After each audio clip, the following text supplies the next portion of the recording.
This is what's great about sports. This is what the greatest thing about sports is.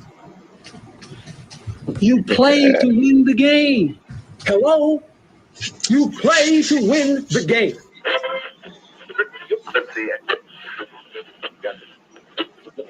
Winning isn't everything, but it's the only thing. In our business, there is no second place. Either you're first or you're last.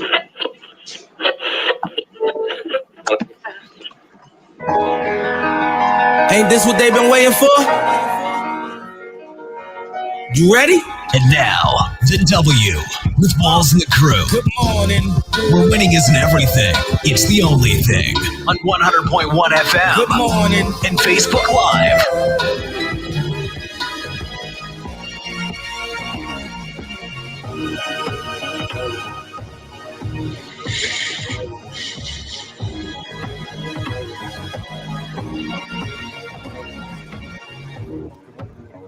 Good morning. Right back like we never left. Another Saturday morning with the W Show, Kansas City, talking sports and pop culture. You listen to the W Show, 100.1 FM, One Kansas City Radio. Watching us live on one of your social media pages. We appreciate you. And if this is your first time checking us out, thank you for making us a part of your day. My name is Steve Walls, and as always, I'm joined by the other hosts of the show, DJ Q, Jazz, and No. Good morning. Yes, good morning. How is everybody? How was everyone's week? Good. Fantastic. Good. It went by fast. Yeah, I brought some warm weather back for y'all just in case you didn't know. Sure it was all you. It was all you. Of course it was all me. You know, week to week we talk about it raining, and it rained for like what, 14, 15 days straight. And then all of a sudden I head to Florida, return, and bring out some sunshine. That didn't happen the first time you went to Florida. Right. Yeah, I would have rather you just taken us with you. You should have just taken us with you. Exactly. Me too. You know, yeah, if y'all would have come, you would have loved it. Key West was a beautiful sight. But yeah, we're going to get coming up on today's show. Hall of Fame college basketball coach Mike Krzyzewski. He's going to retire after upcoming college basketball season. Is this a trend? We'll talk about that. Naomi Osaka withdrew from the French Open to help her mental health. And y'all know we would talk some NBA basketball. And the Lakers, Q's team, LeBron James fan, number one right there. They're out of the NBA playoffs by the Phoenix Suns of all teams. That's called projection, Steve. And in about 20 minutes, friend of the show, Quentin Day, he'll stop by to talk some NBA basketball. And coming up in about 30 minutes, we will have our sneakers of the week. Let's get to today's headlines. And now, here are the biggest sports headlines from this week. We bring them to you every Saturday morning on the W with Walls and the crew on 100.1 FM and Facebook Live. And Duke's Coach K is set to retire after upcoming college basketball season. The legendary coaching career is reportedly nearing its end. And he has approximately 1,170 career victories as a college head coach, the most in NCAA history. And the man tasked with replacing the winningest basketball coach ever is former Duke player John Schuer, who moved to the Blue Devils bench just 8 years ago and was promoted to associate head coach in 2018. He has never been a head coach before. Q, we'll start with you. Q, I think Q's mic's muted. Yeah, there we go. Kudos to Coach K. He's put in the time. He's put in the work. If this was hate it or love it, the only thing I hate about this is his successor. But outside of that, I mean, you know, kudos to Coach K, man. He it's not much you can say about him. I mean, everybody knows Coach K, especially if you watch sports. If you watch any kind of sports, it seems like Coach K comes up more even in the off season and more so than the regular season. So, you know, round of applause to that career. I would agree. You know, the Coach K's had a hell of a career. You know, I guess I didn't think about his age, but he's 74 years old, and he's respected by not only college basketball players, but not high school, but NBA players as well, and of course he's coached the Olympic team with LeBron and all those NBA guys, and they all respect him. And that's the thing you want as a coach, from grade school on up to the NBA. You want to be respected. You want your players to be able to run through a wall for you. And that's the kind of coach that Coach K was. In Duke, a blue blood program, he basically, I don't think that Duke will ever be at the top, one of those top schools like it's been without Coach K. I don't think that it'll be that. And when we talked about Roy Williams retiring, this I think it was kind of one of those shocks through college basketball that was like, man, who else is next? And Coach K probably sat down with his wife and he's like, you know what, my time is here. And Q, you talked about it in a meeting earlier this week. It's like, all right, the shift of what college basketball used to be isn't that any longer. It's shifted.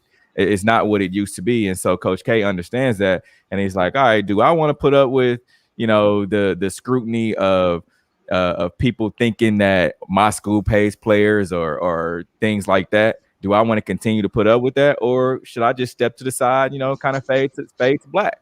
And I think that's what he, sat down with his wife and they've discussed it, I'm sure. And that's what this is what he's come up with. Hey, I'm just going, just fade back and let's see what happens. I would say that he knows 100% that he pays his players, or the school does. Right. I don't think that wears on his conscience, seeing as everybody else does it. I do think you are 100% correct that he, college basketball is shifting. It's actually shifting away from college basketball itself.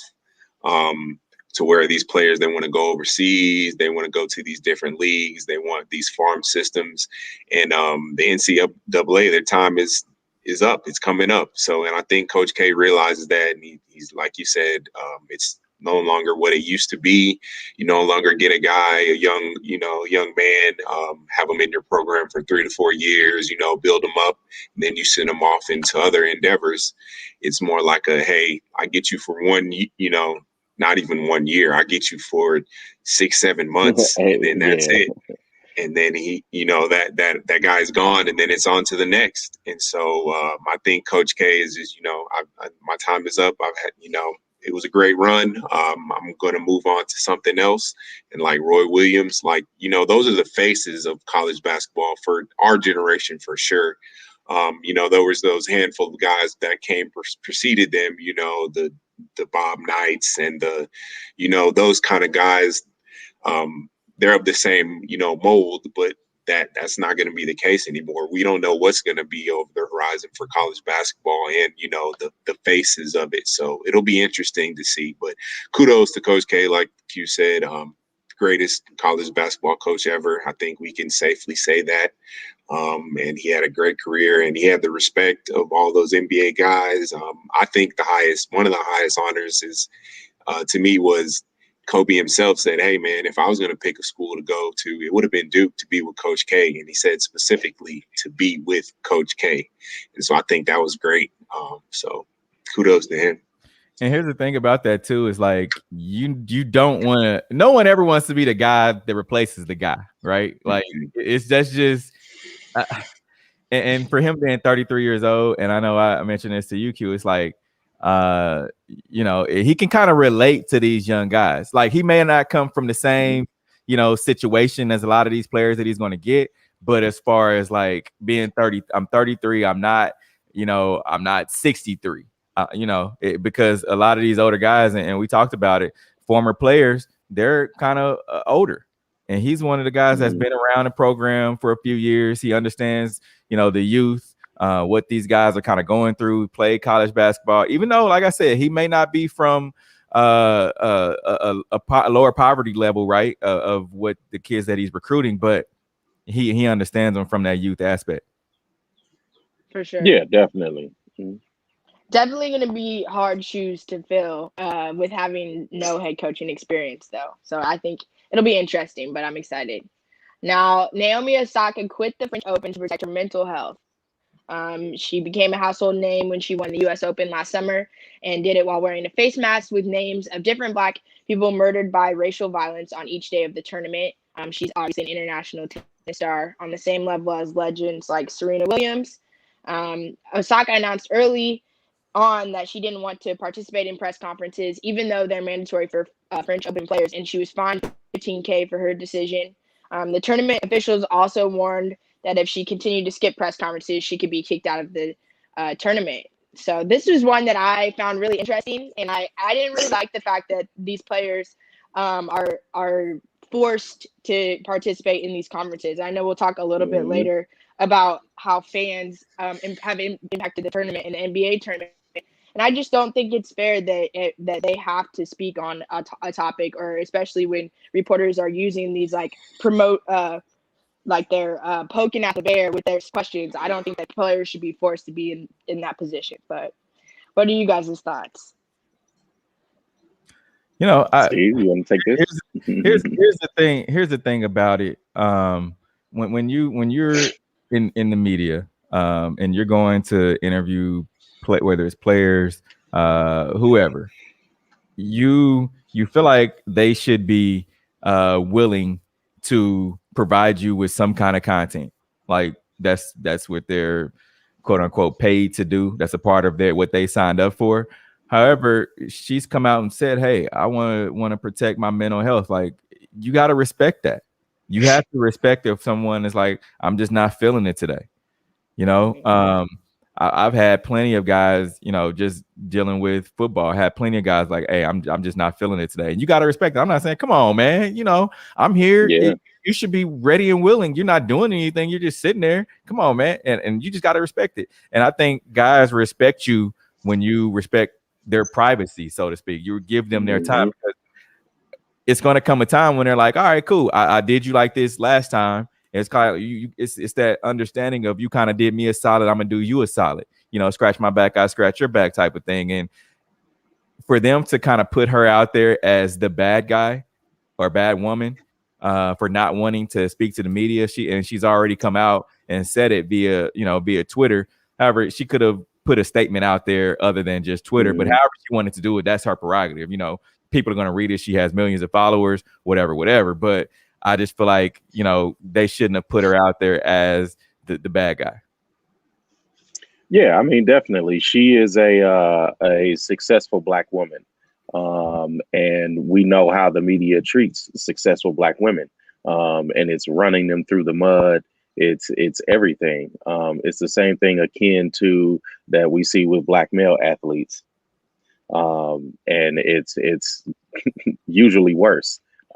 We saw when she beat Serena for the very first time, the cartoon character, the racist cartoon character that made Serena's nose bigger, made her like heftier. But then on the flip side of that, the cartoonist turned Naomi Osaka into a blonde-haired white woman. So again, having to deal with that, no tennis organization backed either of those women up. Right. So again, it's exploitation when you break it all down. The players don't get paid for the sponsors that are on the wall behind them. The league does. So again, forcing these players to do that, there should be some sort of compensation behind that, along with, you know, their winnings the earnings that they get for winning the tournament. So again, it's just very the pandemic has helped shine a light on a lot of the exploitation that professional athletes face, the entertainers face, and there's a revolution going on that you just can't treat people like they're nothing anymore, like they're a number, and that's what she's asking for. And when they saw that she wouldn't bend to their threats of paying a fine, they changed the rules again and banned her for even playing in the tournament. So again, it begs the question, like, what exactly is this for? And none of the tournaments or any of the leagues in professional sports can really say what it's for other than having media access. And if that's the case, then athletes can deal with the certain journalists that they want, and they should be able to have that right. Yeah, and I did definitely agree with that as well. And the thing too, Mhm. like I saw some media members that were saying, oh well, when we talk about the sport, that's in turn how you got your $50 million last year. Because I guess that's what No, she it's was not. paid. And I totally agree, Q. I'm like, wait a minute. People are gonna watch because she's good at what she does, not because Yes. you write an article about tennis. Yes. Not because you are promoting the sport. They're gonna watch because they're gonna watch. Whether Mhm. I'm talking about it or not, fans are still gonna watch because they're, like I just said, fans. So when people just think because a person is getting paid a certain dollar amount that they're obligated to do something, it just doesn't sit well with me. And then tennis is a lot different. Tennis, they get paid from they get paid from their sponsorships and their endorsements and Like things NASCAR. outside of that. So they don't necessarily get paid by these leagues. And it's funny because Steve put that she quit on the French Open, and actually the French Open quit on her for having mental health.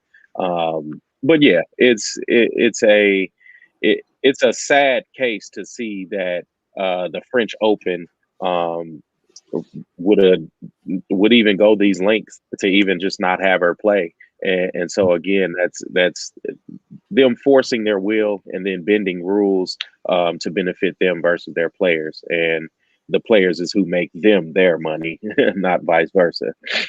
And then that's another point I left out because players now have their own social media. They can control what they put out. And so they don't need these media members to talk about them. They don't need they can put out their own narrative. And that's what the French Open and a lot of these leagues hate. They hate now that the power is in the players. And so, it runs right alongside the mentality of slave owners. And here's the thing too, you hit the nail on the head with that, because that's one reason that I like Cam Newton so much is because he came out, and I don't know if you all seen this, but he did a little it's like a podcast type show. And he said, hey, I'm controlling my own narrative. I bought my own, film company. They follow me around. I'm controlling everything I put out there because if I don't, somebody else is gonna monetize off me. Yeah. And I'm not gonna allow them to do that. So yeah, it's good that players are doing what they need to do. For sure. Definitely. And I think it's one thing for us to suggest for them to do it, and it's a whole other thing to be fining them because they didn't. And so I feel like at what point do you have to follow that you can't make everybody happy? And I don't think athletes should have to put their emotions on the back burner just to make the media happy when they should be the center of the attention. They're the ones playing. They're the ones doing the sport. So I just don't think it's fair. But this was a missed opportunity. I would just like to say it was a missed opportunity to actually cater to the athlete, the mental health of an athlete. That obviously this is a cry for help. So I think that was a missed opportunity. They could have done anything to adapt to her and propped her up instead of pushing her away. But y'all know what? Before we move on, y'all know who backed her? Nike. Nike, yeah. They had to figure out, all right, we're getting a lot of backlash from all this smoke. All the smoke we've been getting from everything that we've been doing regarding women, putting the ad out there and just disrespect of women. They stepped up. Hey, props to them. Now, the NFL will stop assuming racial differences when assessing brain injuries. On Wednesday, they pledged to halt the use of race norming, which assumed Black players started out with lower cognitive function in the $1 billion settlement of brain injury claims and review past scores for any potential race bias. Q, we'll start with you on this one. I was kind of hoping to go last on this one, but it's telling in how the NFL put out this release. It said they will halt the use of it. So halt meaning that it's just going to stop, right? It's just going to stop for an amount of time, which means that they're probably going to figure out how to use it again. Instead of saying we're banning it, instead of saying we're outlawing it in our bylaws, they didn't do that. So again, it goes back to Colin Kaepernick. It goes back to Muhammad Ali. It goes back to several athletes that push for social change and social justice. And the NFL is just not for that. The NFL always, and I don't want to stutter in this, but the NFL always sides with racism. The NFL never goes along the side of humanity. When you look at how they treat players, and then you look at how they fumbled concussions in CTE and the research on that, and hiding that, and then turning around and saying, okay, now that we've damaged your bodies and your brains, instead of giving you the money that you are rightfully owed for putting your bodies on the line for us to make money, what we're going to do is we're going to make this racial difference to not pay the players. So again, it's always siding with racism. It's always siding with the ideology of white supremacy, and that's keeping resources away from Black people. And that's what the NFL does until they get caught. And then when they get caught, they'll just say they're going to stop it for a little while.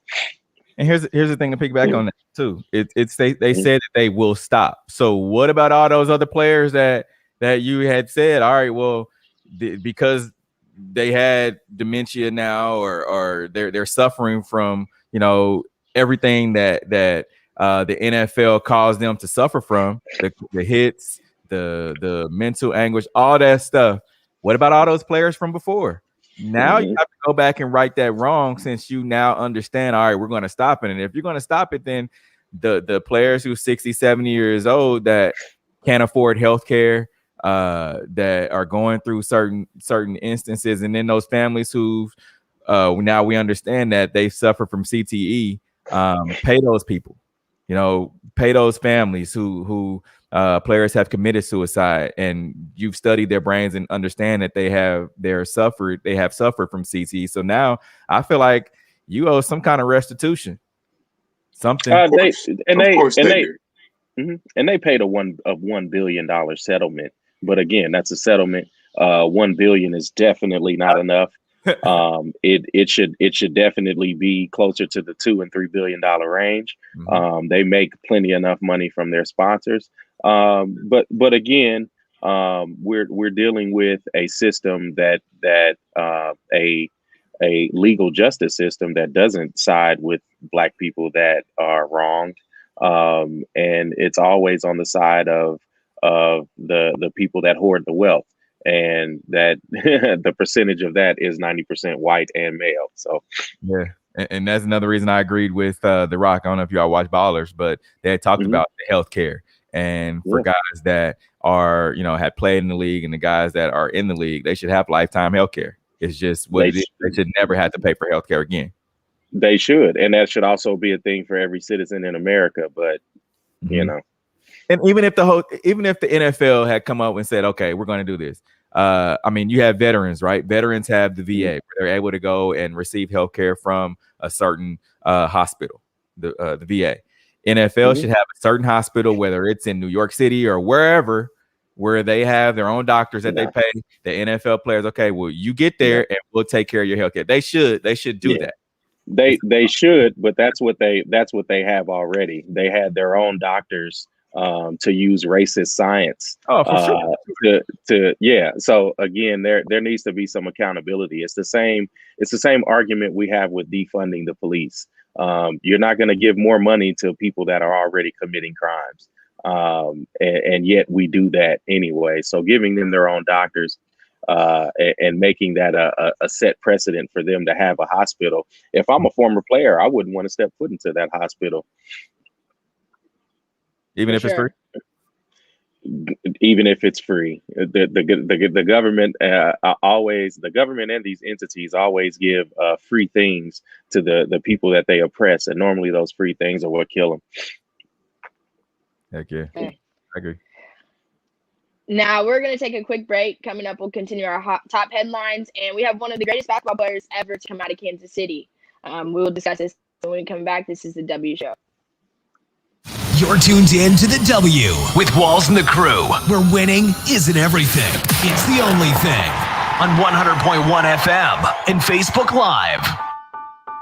Dre, when he was younger, he loved to smile. And we knew he would need braces because his teeth were coming in funny. That's when he had the bunny rabbits. We called him the bunny rabbit. Now, those are the same two front teeth there that they are now. Then Dre ended up having to wear braces for 5 years because he never made it to appointments because he was busy playing basketball. If he missed practice, he don't get to play in the game. This is the picture that was on the front page of the newspaper. All you can notice is the braces. Then once he got to Michigan State, he broke the retainer. My bottom teeth, they were really crooked, and I just wasn't getting braces again. Small Direct Club fits into my lifestyle so well. The liner is so great. It's easy to just grab it and go, and then I can change on the road. I did photo shoots with my liners in, and you can't see them. I wish Small Direct Club would have been around when I was paying for them. I wouldn't have had to take them out of school. I wouldn't have had to miss work. It's like a great feeling to have good teeth. A smile is a first impression. That's why I think having a great smile is so important. You're tuned in to the W with Walls and the Crew, where winning isn't everything. It's the only thing. On 100.1 FM and Facebook Live. Remember to interact with our show. Use hashtag talk about it, message us, and we will talk about whatever topic you want. But today we have one of the greatest basketball players, like I said, ever to come out of Kansas City, who also just happens to be family of the show. Quentin Day joining us on the show to talk some NBA hoops. Q, thanks for doing this. The other Q, good morning, thanks for guys. coming Can in. y'all hear me good? Yeah, we can hear you. Man, the other Q. What's up, my man with the same name? How you doing? Good. Hey, Talk about some. Y'all keep on. Go ahead. No, I couldn't hear. I couldn't. I'm just making sure y'all can hear me. Can y'all hear me good? Yep. Yeah. Oh, okay. I'm saying, don't be introducing me as one of the greatest basketball players in Kansas City now. I'll take top 5. I'll take top 5 and run. One of the greatest. That don't mean that you are the greatest. Come on now. I'm gonna take top 5, man. There's a lot of good players from around here, man.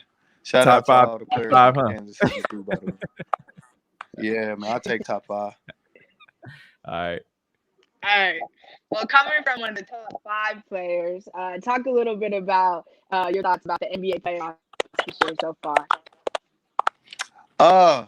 Well, it's a sad day in Laker Nation right now. LeBron went down to the Suns, but hey, I tried to tell people before. I said, hey, 36 is 36. I mean, you got these young kids, man. They not scared now, man. They ready to go out there and show who they are and get their own name, man. And that was a good series, man. And honestly, I think this Bucks and Nets series is going to be one of the best series that we ever seen coming up. You think so? Yeah, man. I think they're pretty much. I think that's the only team I think that's left that can actually give the Brooklyn Nets a challenge. Mm-hmm. They got Giannis, they got Drew Holiday, they got a lot of players that they needed as far as toughness. As far as you think about players like PJ Tucker, Drew Holiday, those guys bring in toughness, man, on the defensive end, and I think that's what they lacked last year. Is what they needed against Miami. Now going back to that Lakers, the Lakers series.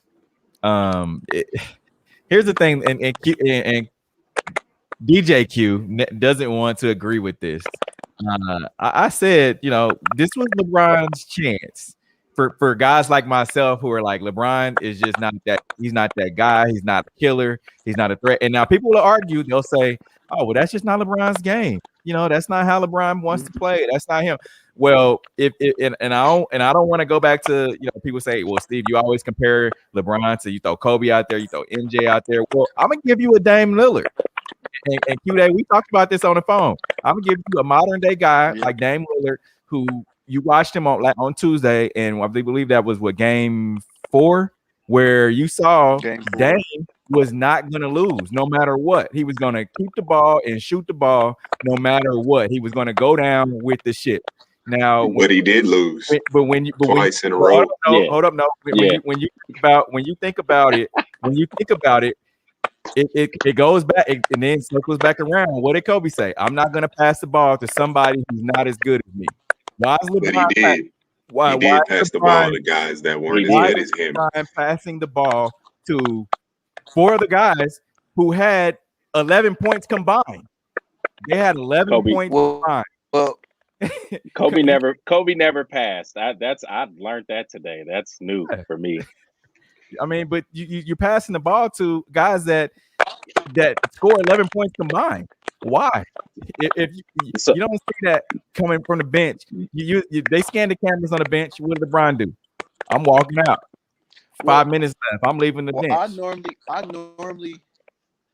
I normally don't defend LeBron James because I really don't have a problem with him as a player. I think he's a great player. Just let me say that first. I think LeBron James has had a great career. He's a great player. It's his fans that bother me the most. But with that being said, normally the case. I think Steve, I think the reason why LeBron is making those type of passes because he's not Dame Lillard, he's not Michael Jordan, he's not Kobe.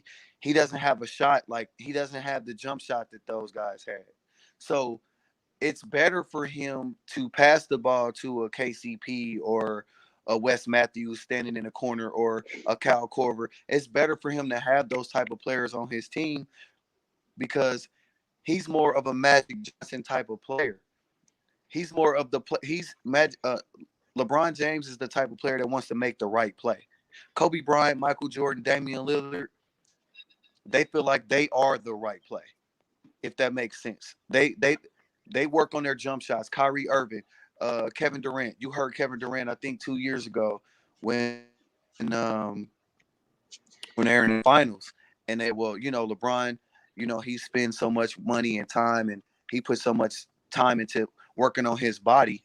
And Kevin Durant said, well, I put so much time and effort into my jump shot. And I feel like at this stage in LeBron's career, he should have been working on his shot more because he can't. You seen the game in Game 5 or Game 6 where he's trying to get to the basket, but a lot of those times he couldn't finish because he didn't have the same lift that he's normally used to having. And Father Time is undefeated, man. As good as he's been and great as he's been, I mean, he's just not the same no more. And he needs to start developing a jump shot, man, and it'll take away from some of that fatigue. Let me cut in here. So he's 6'8", 270. There will never be any lift on a jumper. I think we all know Q-Day, you know how a jumper works. You get to your spot, you lift, he's never ever he hasn't had that in like 5 years. There's never going to be a rip through one dribble pull up jumper. He'll never have that again. His athleticism is more of a straight line. But we've seen LeBron James, he can still touch the top of the square. But I'm talking about on a jumper. That's when he has a couple steps momentum. He doesn't have what we're talking about with Dame and Kobe and KD is that footwork that the footwork I'm talking about. Braun does not have that. He's 6'8", 270, 260. LeBron doesn't have any moves. He doesn't have that dribble. Doesn't have that. Exactly. Exactly. That we got to stop expecting him to have it. He'll never have that anymore. That's over with. That's why young LeBron maybe. Yeah. So I don't know why we're weighing him down with this sort of we expect you to do this. Because you shouldn't. You shouldn't. It's over with. Here's the thing in basketball, though, real quick. Here's the thing in basketball. One thing that never leaves is a jumper. I can stop playing basketball for 20 years and still go out there and be able to put up shots. That's one thing that people always know that. No, you know this. One thing that'll never leave you, whether you're not able to dunk again, do a layup, whatever, you'll always be able to shoot. So if LeBron is going to be the greatest of all time, like people say, he got to have that jumper. He just has to. I would disagree because he never had it. He always he's a scorer first. If he's going to be the greatest of all time.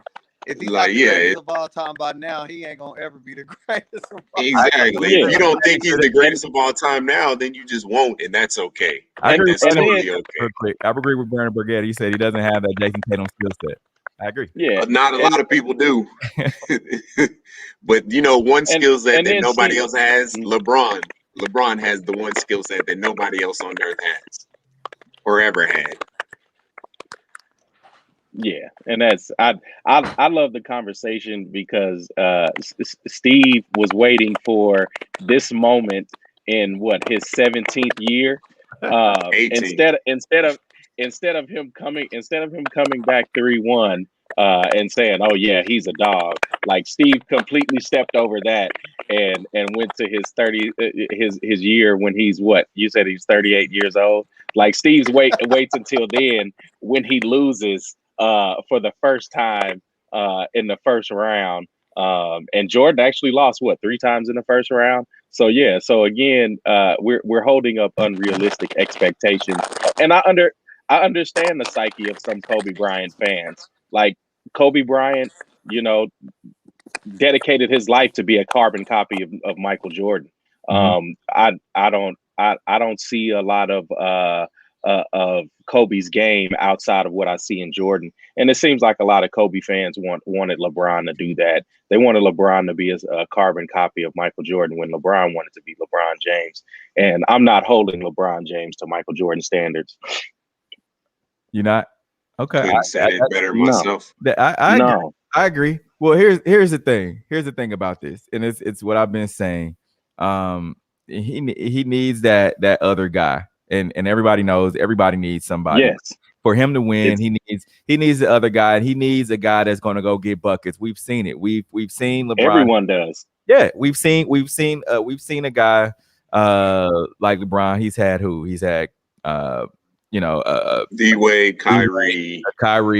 He's those type of AD last year, and AD really wasn't a guy that he could go get buckets, but he's not Kyrie and he's not D-Wade. Guards. Guards. He's a big. But he needs that guy that can just go out there and be a dog. Like Q-Day said, he needs that person that can go out there and do that. And I mean, what we've seen, and since people want to, can compare him to whoever, but since we've seen, him compared to Jordan, mostly Pippen could get buckets. We understand that, but he wasn't like even though they're two different players, he wasn't like a Kyrie, or he's not a D Wade. He's the Robin to Batman, right? But he didn't go out there and just put in work like that. He did. If you watch his game, a lot of it came from him playing good defense, right? A lot of it came from transition buckets as well. So will LeBron will LeBron be the same player he was? No, he won't be. It's over with as far as him being the undisputed best player in the league, and it's not close. Now what's going to happen is he's going to go into the offseason. He's going to figure out, all right, how do I get better from this? I have to get healthy. We know that for sure. And what do I need to add to my game, which is what he does after every year. What do I need to add this year to keep me at the top of my game? And so we'll see that. He won't be the same. But it happens. Like, your second best player goes down. You got a young, hungry Suns team. You got a hungry Western Conference in general. So we'll see. All right. It looks like we lost Quentin, but we always appreciate him coming on and talking to us. But we're going to take a quick break. Coming up, we'll have our Hater or Love It segment and kick it off with our Sneakers of the Week. This is the W Show. We'll be right back. You're tuned in to the W with Walls and the Crew, where winning isn't everything. It's the only thing. On 100.1 FM and Facebook Live. Dre, when he was younger, he loved to smile. And we knew he would need braces because his teeth were coming in funny. That's when he had the bunny rabbits. We called them the bunny rabbit. Now, those are the same two front teeth there that they are now. Then Dre ended up having to wear braces for 5 years because he never made it to appointments because he was busy playing basketball. If he missed practice, he don't get to play in the game. This is the picture that was on the front page of the newspaper. All you can notice is the braces. Then once he got to Michigan State, he broke the retainer. My bottom teeth, they were really crooked, and I just wasn't getting braces again. Small direct club fits into my lifestyle so well. The liner is so great. It's easy to just grab it and go, and then I can change on the road. I did photo shoots with my liners in, and you can't see them. I wish Smile Direct Club would have been around when I was paying for them. I wouldn't have had to take them out of school. I wouldn't have had to miss work. It's like a great feeling to have good teeth. A smile is a first impression. That's why I think having a great smile is so important. You're tuned in to the W with Walls and the Crew, where winning isn't everything. It's the only thing. On 100.1 FM and Facebook Live. Hate it. It's that time for Love It or Hate It. Hate it. If we love it, we talk about it. If we hate it, we move on. All right. Starting off with our sneakers of the week this week, we had the Air Jordan 6 Electric Greens. Yep. I like these too. The Love pictures these. I don't think do these justice, but yeah, I'm feeling these. Black sixes are always great. All black sixes. Yeah, I agree. Until they get that little bit of dust on it, you're like, man, I don't really want to take a wet cloth to these, but I'm gonna have to. That suede, that suede, it hurts. It hurts. Now, the Nike Dunk Low SE Easter. I'm fucking with the. I mean, ooh. Yeah, I'm messing with these. I really like these. You know, they're women's. Even though there's a women's shoe, I'm really feeling these. You know, they're. I wish I could grab them. I'm rocking with them. Yeah. I can't lie to you. Like, they are really tough. Yeah, I like these. I'd probably wear them. Yeah, I'm definitely a fan. The Fragment Design Nike Dunk High Beijing. Yeah, I like these. The little I like these. The plum on them, it's just subtle. You know, I like these too. I'm not a Nike Dunk High guy. I think these are my favorite this week. Wow, surprising again. I would have thought you would have went with the leopard blue Furies. Yeah, you a Force person. You an Air Force person. Yeah. Facts, but I'm not feeling the leopard on those. So last but not least, the Nike Air Force Low Leopard Blue Furies, my least favorite these weeks. Yeah, no. I'm feeling these. Yeah, these are dope. You really? Yeah, I'm not saying I wouldn't, but they're not the first on the list. They're definitely third. The Dunk Highs are the last for me. Any shoe that can put the Tiffany blue, you know, the Tiffany Jewelry Company, they got that signature blue. And anytime you could throw that like electric Tiffany blue on a shoe, I'm with them. They must-haves. All right. I think it's the leopard print for me. I can't do it. Now, it has been reported by Nice Kicks that there's a TV that will allow you to buy kicks that you see NBA players are wearing during games. Hate it or love it. I love these.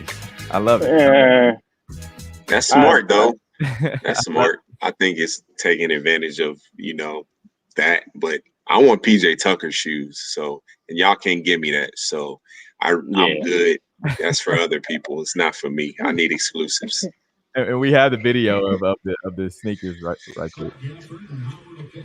Watching the game at the crib, listening quick to see their shoes. And like quick, he's giving me a list of all the shoes that niggas is wearing. Yeah, see,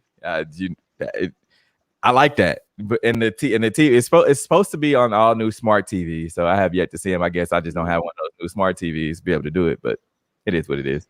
Mm-hmm. See, and knowing me, I'm gonna spend more time shoe shopping than actually watching the game. So I don't know. I guess it could backfire too. And Chiefs QB Patrick Mahomes gives prediction that Chiefs will go 20-0 this season. Hate it or love it. He jinxed them. It's gonna be 19-1. Well, here's the thing. Anytime growing up, and someone asks you, you feel like y'all gonna win today? What do you say? Of course. Do you ever come out and say, "Oh, well, I think I'm going to lose"? Steve, don't do that. That ain't what that was. That ain't what that was. He ain't saying that. You get it. Like you going into the game. Yeah. I know I'm gonna win. Week 18, I'm going to lose against the Denver Broncos. Yeah, that'll be the one. Oh, week 14, I'm going to lose against the Vegas Raiders. Yep, I think I'm going to lose that one. Oh, Josh Allen's on the schedule. I think we're going to lose that one too. No, I don't think he said that. That's taking a whole lot of factors. You're taking a whole lot of factors. Yeah. Let's hear from Patrick himself. was really a reaction at all. I mean, if you're in this league, you want to win every single time you're on the football field. And I think people get all hyped up about saying 20-0 because you have to take it 1 week at a time. But at the end of the day, you want to continue to win every single week. I'm not going into the season hoping I lose any games. Thanks, Patrick. Yeah, this is like that time that our boys said that they were going to go 19-0, and then that didn't happen. So, yeah. But see, Darren's got it 1 week at a time. 1 week at a time. Every week. I mean, every year. He's like, oh, yeah, they're going to go 19-0. Yep, they're going to go 19-0. Yep, they're going to go. Come on. It hadn't been done in 40 years. It hadn't been done in 40 years. He's a fan expecting to win. So you see how Steve's whole tone changed. It's coming from a guy that's playing the game. I'm at least realistic. I'm gonna say 12-4, and I'm not saying that this year, but the previous years I said 12-4. If they win some, they win some. They lose some, they lose some. At least I'm a little realistic. I'm not the one that's playing the game. If I'm going out there, if I'm playing, I'm expecting to win every one. That's just what it is. Bulletin board material for all their opponents. But nobody didn't already need says that. Nobody's willing to come out there and say, "Hey, we're gonna win every game." Yep. Mark it down. All right, man. Go to the bank with it. Hey, my mom always said confidence is key. So I'm gonna run with Shout out to that. moms. That's right. Now, the Oakland A's apologized after photos of food served to minor league surfaced. Hated it or love it. Hated it. Yeah, of course, hated it. Yeah, you see this. Ooh, Jesus. What is underneath that cheese? Like, where's the oh my God. I have no idea what that is. And what that is, I don't even know. What? Remnants of a half-eaten fajita look like. Our lunch meals in elementary school were better than that, I think. Yeah, that's disgraceful. My son always talks about Uncrustables, the little peanut butter and jelly that they give kids. That seems a whole lot better than this right here. I'll take a 10 out of 10. Facts. That ain't right. That is ridiculous. Jake Paul versus Tyron Woodley signed for boxing match on August 28th. Hate it or love it. I love it. You know what? And you guys can disagree with me all you want, but Jake Paul knows how to make money. Of course. I ain't going to disagree with that. I wouldn't. That dude knows how to make money, whether it's marketing himself, whether it's pulling taking off Floyd Mayweather's hat, and I think Floyd was in on that. That's neither here nor there. But Jake Paul understands how to use social media to make some money. Agreed, 1,000%. Yeah, he knows how to troll, and that's the cheapest form of entertainment. I love how Steve said he knows how to market himself versus calling him a troll. Yeah. He's a troll that's in a position. And I'm not gonna say he does well at marketing himself. He does well at trolling, and people happen to love it. But yeah, and when he gets his face knocked in, then we can talk about we can talk about marketing. What's crazy is he won't even allow that. What's crazy, I can see something where it's like Woodley could knock him out, and he finds a way to get out of that. Like he's like, oh man, I'm losing. Let me just fall. Let me just go ahead and take this fake knockout and not get my face crushed, and then continue to troll after that. Yeah. The Paul brothers can make some money, most definitely. Facts. Now, Julio Jones trade rumors. Falcons asking a lot for wide receiver. Hate it or love it. They should ask for a lot. Hate it. Yeah. What? I just feel like they just need to give it up. Why are you asking for so much? If you're asking for anything, giving up Julio Jones is saying that you're willing to rebuild. That's just what it's saying. And so if you're going to ask for, let's just say you ask for a first round, don't go and ask for two. If you're willing to give up Julio Jones, take what you can get and move on. And that's the thing that I don't like about these teams. Like they're willing to hold these players hostage because they're not able to get what they can get. If you're willing to part ways with this player, take what you can get from him and move on. Like What are you going to get by holding Julio Jones hostage? Nothing more that you'll get from him from the first time that he said, "Hey, I want out." Yeah. Yeah, and I mean that's you have an NFL team that is very terrible at player personnel. You have all of these gifted athletes on the team. You have they had a deep running back core, and then now they have a very deep wide receiving core. And then you put Matt Ryan out there, and you give him 5 years, 150 million. Why you would give reincarnation of Eli Manning that much money, I don't know. But he hasn't done anything for this team. When they made it to the Super Bowl, it was more so the athletes around him and the coaching. And it's when you're Julio Jones, and I think Julio Jones last night said he wants to go to a team that's a contender and a quarterback that can throw a deep ball. So again, without him saying it's Matt Ryan, he's going to keep saying that it's Matt Ryan. And what should happen is that they should be looking for trade partners for Matt Ryan, but they can't because they overpaid him, and that's their problem. So yes, I love that Julio wants to get out of there and go to a team that actually has a quarterback that's athletic enough and that has an arm enough and it is smart enough to win games, and that's not Matt Ryan. None of those are. And I like to read people's words. He said a quarterback a team that's a contender. How many teams are contenders? First, 4 or 5. 4 or 5. Okay, okay. That limits a lot of teams, right? And then he said with the big arm QB, how many of those contenders have a big arm QB? Not the Ravens, unfortunately. Okay, I would love to see him. I would love to see the Ravens get him, but if he wants a big arm quarterback, I don't know if the Ravens is the right fit for him. Okay, and then he said that can deliver a deep ball. How many with the contenders? With the contenders, big arm QB, and that can deliver a deep ball. How many teams left? I mean, you got Seattle, you got the Chiefs, and then how many are left? Come on. I mean, because he can't fit in Arizona. That there's not the money would not work. Yeah, and so that right there, Buffalo. We could say Buffalo. We can say Buffalo. So y'all name and he X'd out the Cowboys. How many of those three teams are legit contenders?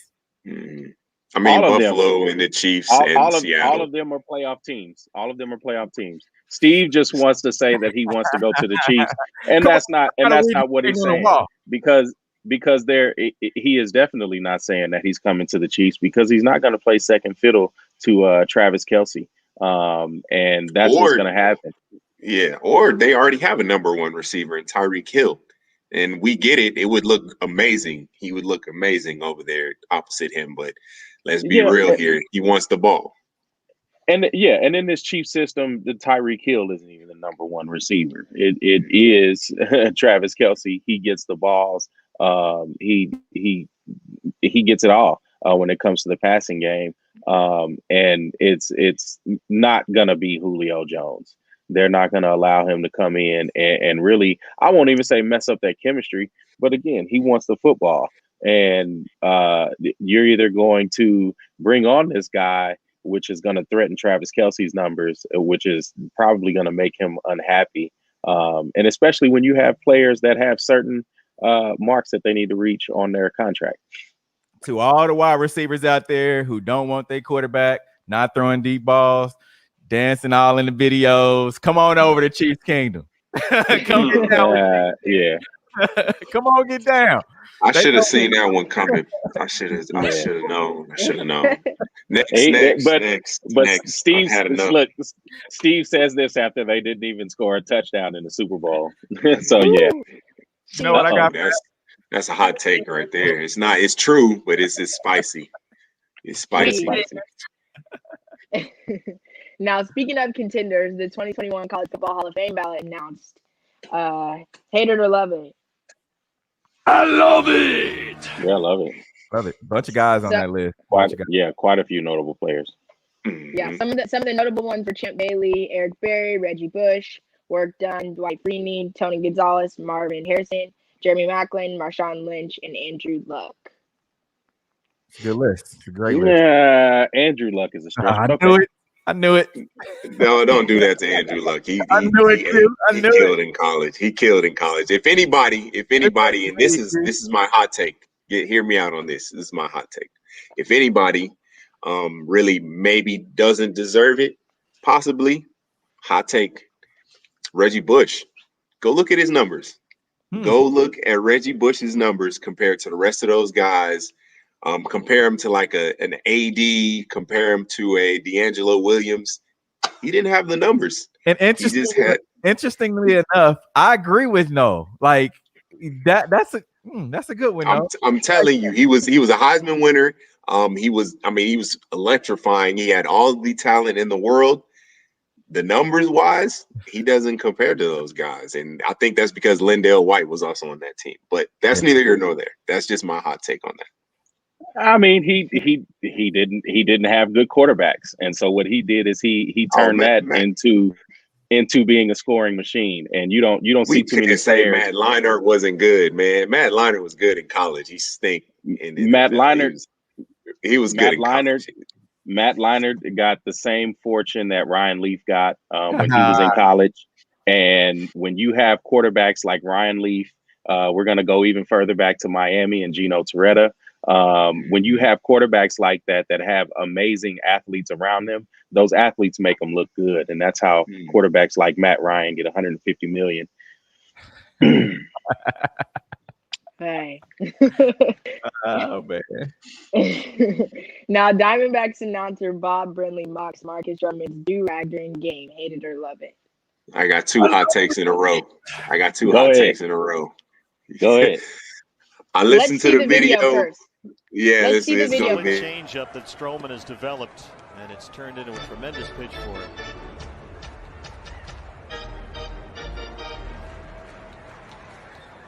Pretty sure that's the same do-rag that Tom Seaver used to wear when he pitched for the Mets. Got the 41 patch on his sleeve. Yeah, he got no love from his from the color announcer. All right, so hear me out on this one. I don't want to give people credit for like knowing things that they, maybe shouldn't have, but I was actually, if it wasn't so like everybody wasn't so mad about it, I actually enjoyed the little banter joke there. It's like, all right, I get it. Tom Seaver never wore a do-rag. We get it. This guy knows what a do-rag is. He's like, oh man, you know what? I'm gonna just throw a little joke in there. I don't see it as racism.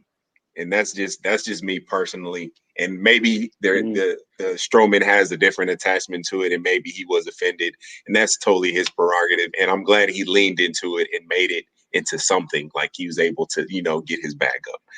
I just saw it as a joke, and then that was just the end of it. It was a lame joke, whatever, bad joke. What he did was it wasn't the fact of him knowing what it was. All he did, he's warming up. What is that he got on his head? Let's look it up. He got the little app on his phone called Google, and he said, okay, what do black guys wear on their heads? I don't think he did that. He totally didn't do that. He totally didn't do that. He knew what a do-rag was. He knew what a do-rag was. Oh, and that's what it was. He saw that. Not everybody knows what a do-rag is. He knew what one was. He knew what a do-rag was. Rag, man, I don't know. He knew it. I enjoyed the joke, even though it's lame. What you think, Q? No, I'm hearing it. I really don't have too much of a problem with that. Does it have some undertones? Yes, and he probably understands that now. But as a journalist, there are things that he should know, and especially covering the players. So again, it showed his ignorance. And that's a thing we ask that a lot of white America has towards black culture, and that's understanding it under your own terms. And white America doesn't do that. I agree with Q. Now, Jason Tatum says anybody that doesn't have Mike, Braun, and Kobe in their top 5, I really have a hard time listening to them. Hate it or love it. Steve hates it. Speak the facts. Speak the Go facts. ahead and hate it, Steve. No, I love it. I love it. He didn't come out there and say LeBron James is my number 1 player of all time. He didn't say that. So I'm good with it. Anyways, man. Oh man, yeah. Another good show today, guys. You know, it's are you all watching the fight tomorrow? Mayweather Logan Paul? No. No. Twitter will tell me everything I need to know, so I'm good. Yeah. I'm cool. Facts. Real quick, want to send our thoughts and prayers out to the family of Willie Lewis. Funeral I'm beheaded to here in shortly, so I want to send the thoughts and prayers out to that family, Leandria and her family. Thoughts and prayers go out to you guys. We love you all. Like I said, another great show today, guys. Remember, you can watch a rewind of our show on Mondays, 100.1 FM, or listen to a rewind of our show, 100.1 FM, One Kansas City Radio, anytime on social media. And also, we have a podcast of our show, Sideline Sports Talk Network. Download it wherever you get your podcasts. Until next week, we out. See you when we see you.